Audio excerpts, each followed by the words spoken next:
Mesdames et messieurs, bonsoir et bienvenue dans ce numéro spécial consacré ce soir à la diplomatie et aux énergies renouvelables en République de Djibouti.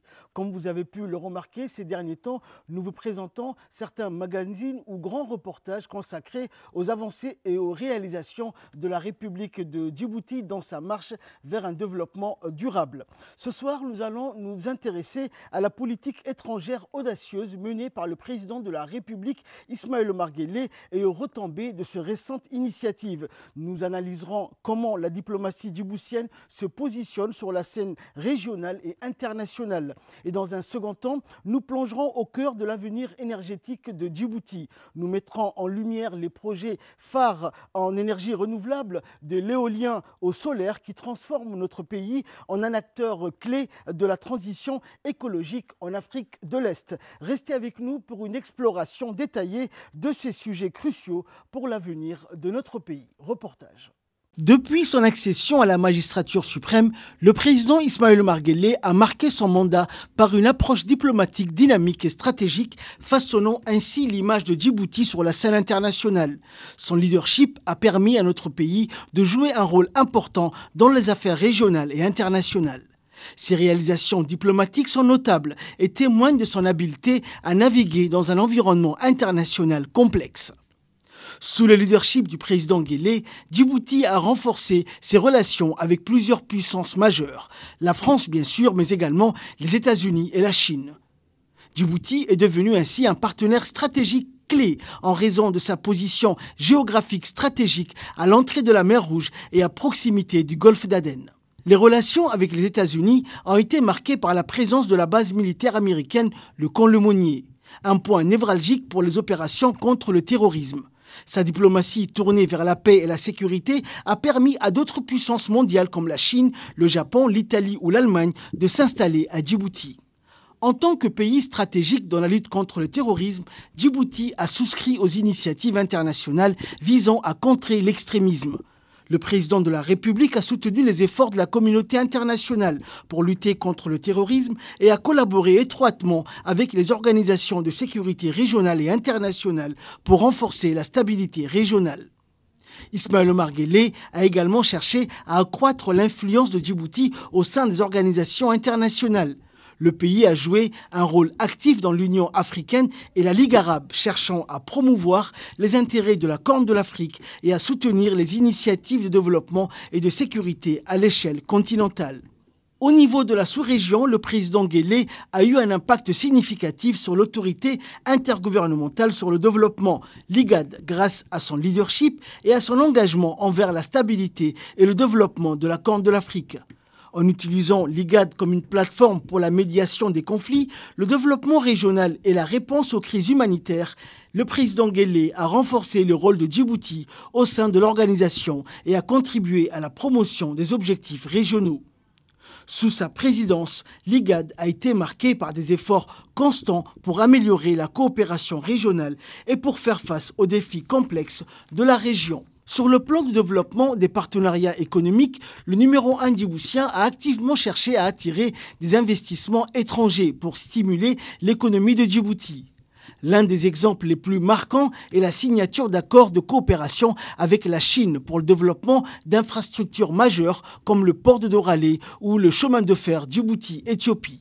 Ces réalisations ont non seulement amélioré les infrastructures du pays, mais ont aussi renforcé son rôle en tant que hub commercial régional. Le président Guelleh a toujours été un fervent défenseur de l'intégration régionale et a soutenu des initiatives visant à renforcer la coopération entre les pays de la Corne de l'Afrique. Il a œuvré notamment pour une meilleure coordination entre les nations voisines afin de faire face aux défis communs, notamment la piraterie dans le golfe d'Aden et les questions de sécurité transfrontalière. Le président djiboutien a joué un rôle de médiateur de premier plan dans plusieurs conflits régionaux. Notamment, il a facilité le dialogue entre le gouvernement somalien et les différentes factions somaliennes, contribuant ainsi à la recherche de solutions politiques pour une région en crise. Djibouti a souvent servi de plateforme pour les négociations de paix et les pourparlers de réconciliation dans la Corne de l'Afrique.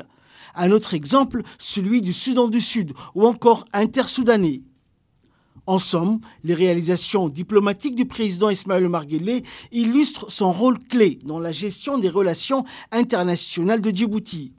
Par ses efforts pour renforcer les partenariats stratégiques, attirer des investissements étrangers, faciliter la médiation dans les conflits régionaux, promouvoir la coopération régionale, lutter contre le terrorisme et accroître l'influence du pays au sein des organisations internationales, le chef de l'État a contribué à solidifier la position de Djibouti comme acteur important sur la scène mondiale.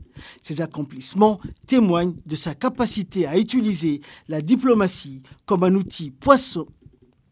Ces accomplissements témoignent de sa capacité à utiliser la diplomatie comme un outil puissant pour promouvoir les intérêts de notre pays et favoriser la stabilité régionale. Bismillahirrahmanirrahim. Alhamdulillahi alladhi tatimmu bi ni'matihi salihat. Ilaahay baa mahadda iskale, ilaahay baa fadliga iskale, ilaahay baa nagu waafajiyey inaan tartanka ka qayb gallo, guushana noo soo hooyey, fadliga ugu horreeya iyo mahadda ilaahay baa iskale. Je voudrais exprimer mes sincères remerciements au président de la République qui m'a beaucoup encouragé, formé et encadré pendant 25 ans. Ses conseils ont pu donner une confiance d'aller d'avant et réaliser ce succès. Mes remerciements vont également au Premier ministre et aux membres du gouvernement pour leur soutien indéfectible et le travail acharné qu'ils ont mené afin de réaliser cette victoire. Je voudrais également rendre un hommage à la première dame, Mme Khadra Mohamed Haïd, ainsi qu'à ma chère épouse, Faiza Abdallah Farah. Grâce à Allah, nous avons gagné. Dieu a voulu que Mohamed Ali Youssouf gagne l'élection, a dit le nouveau président de la Commission de l'Union africaine. Le nouveau président de la Commission de l'Union africaine, Mohamed Ali Youssouf, a exprimé sa gratitude envers le peuple djiboutien pour son soutien indéfectible, affirmant sa détermination à œuvrer pour le développement du continent. C'est une immense responsabilité. Je dois servir 55 pays, 30 millions de kilomètres carrés et une population estimée à 1,4 milliard. Vous comprenez la lourdeur du travail et la responsabilité qui m'ont été confiées, ainsi que l'importance de ce poste pour notre pays de la Corne d'Afrique et en général en Afrique. Le programme qui suit s'intéresse à la mise en œuvre de la politique diplomatique djiboutienne. Nous nous pencherons sur la manière dont les initiatives diplomatiques du président Ismaël Omar Guelleh ont ouvert la voie à des investissements majeurs dans les projets d'énergie renouvelable qui transforment le paysage énergétique de la République de Djibouti. Il est des terres que l'on croit figées, immuables, écrasées par le silence du désert. Des terres en marge du tumulte du monde. Djibouti est de celles-là. Du moins, c'est ce que les cartes postales laissent croire. Mais ici, sous un soleil de plomb et balayé par des vents millénaires, une révolution silencieuse est en marche. Une transformation d'une ambition folle, portée par une volonté politique d'acier. Tourner le dos aux énergies fossiles et devenir, d'ici 2035, la première nation d'Afrique à fonctionner à 100% à l'énergie verte. Le point de départ est un paradoxe. Aujourd'hui, une grande partie de l'électricité qui alimente le pays est importée, acheminé depuis les barrages éthiopiens par une ligne à haute tension. Le reste, il est produit ici, dans des centrales thermiques qui brûlent du fioul et du diesel. Des monstres énergétiques coûteux, polluants, qui ancrent le pays dans le passé. Le prix de cette dépendance est exorbitant. À 39 cents US le kilowattheure, l'électricité est un luxe, l'une des plus chères du continent. Un fardeau pour chaque foyer. Un frein pour chaque entreprise. Mais là où d'autres voient une impasse, Djibouti a décelé une promesse. Car cette terre aride est une mine d'or énergétique. Son territoire est une bénédiction naturelle. Un ensoleillement d'une intensité rare qui inonde le désert du Grand Bara. Des vents puissants, canalisés dans le corridor de Goubet comme dans une soufflerie naturelle. Et sous la surface, dans les entrailles volcaniques du lac Assal, une chaleur tellurique phénoménale, un potentiel géothermique estimé à plus de 1000 MW. C'est sur ce triptyque sacré le vent, le soleil, la terre que Djibouti bâtit son indépendance. Le premier acte de cette révolution est déjà visible. Ici, à Goubet, 60 MW de puissance éolienne tournent déjà à plein régime. Ces géants d'acier injectent chaque année près de 70 gigawattheures d'électricité propre dans le réseau. Ce n'est pas seulement une centrale. C'est le premier souffle puissant de la souveraineté énergétique djiboutienne. Cette réalisation revêt une importance capitale car elle témoigne de notre vision prospective et illustre une étape majeure et concrète de notre développement. La construction de ce parc éolien, qui s'inscrit dans le cadre de notre transition énergétique, constitue un jalon décisif dans le secteur de l'énergie. Des sacrifices considérables ont été consentis pour parvenir à ces résultats, car nous sommes convaincus que sans l'augmentation de nos capacités nationales de production énergétique, le développement que nous souhaitons pour notre pays ne serait ni possible ni envisageable. Les nombreux projets d'infrastructures d'envergure que nous avons impulsés ces dernières années, tels que les ports, les zones franches, le chemin de fer, ainsi que la demande énergétique intérieure croissante, nous ont poussés à rechercher des solutions nationales, pragmatiques et durables, en exploitant le vaste potentiel de notre pays en matière d'énergie renouvelable. Le deuxième acte se joue loin des grands axes, au cœur des régions oubliées. Pendant des décennies, la nuit tombait ici comme un rideau de fer. À Aïla, à Moumina, à Adelou, l'électricité n'était qu'un rêve lointain. Aujourd'hui, des mini-centrales solaires redessinent la vie. Elles alimentent les foyers, les écoles, les pompes à eau pour l'agriculture. Elles ne font pas qu'éclairer les nuits, elles allument l'espoir. Et demain, c'est ici, dans l'immensité du Grand Bara, que se jouera le futur solaire du pays.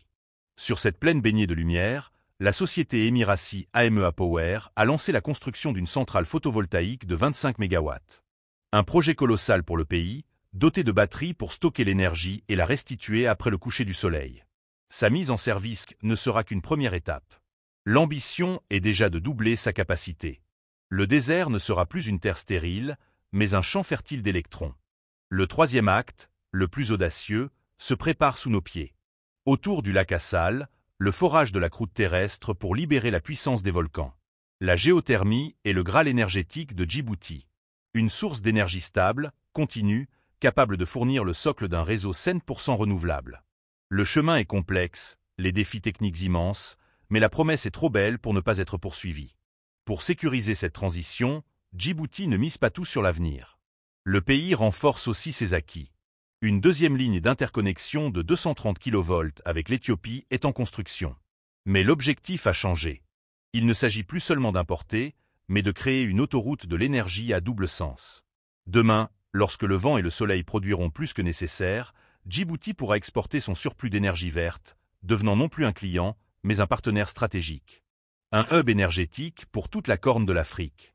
Cette transformation n'est pas qu'une affaire de technologie. C'est une quête de souveraineté. Une affirmation de résilience face au changement climatique. C'est la promesse d'attirer de nouvelles industries, de créer des emplois, d'offrir un avenir à sa jeunesse.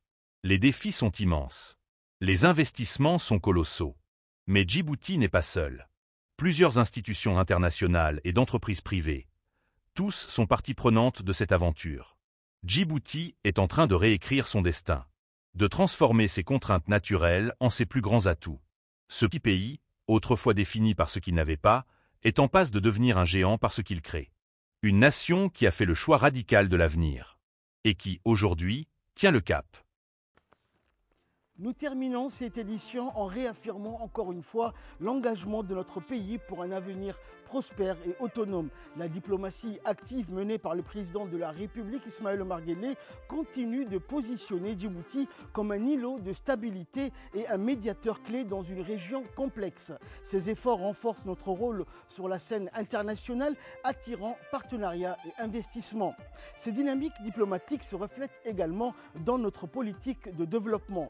La transition énergétique de Djibouti est en marche avec des projets ambitieux comme la centrale solaire du Grand Bara ou encore le parc éolien de Goubet pour ne citer que cela. Ces initiatives qui visent à atteindre 100% d'énergie renouvelable d'ici 2030 ne sont pas seulement un engagement pour l'environnement mais une voie vers une véritable souveraineté énergétique. C'est ainsi que prend fin ce numéro spécial. Rendez-vous très prochainement pour une nouvelle plongée au cœur de l'actualité djiboutienne. Merci et à très bientôt.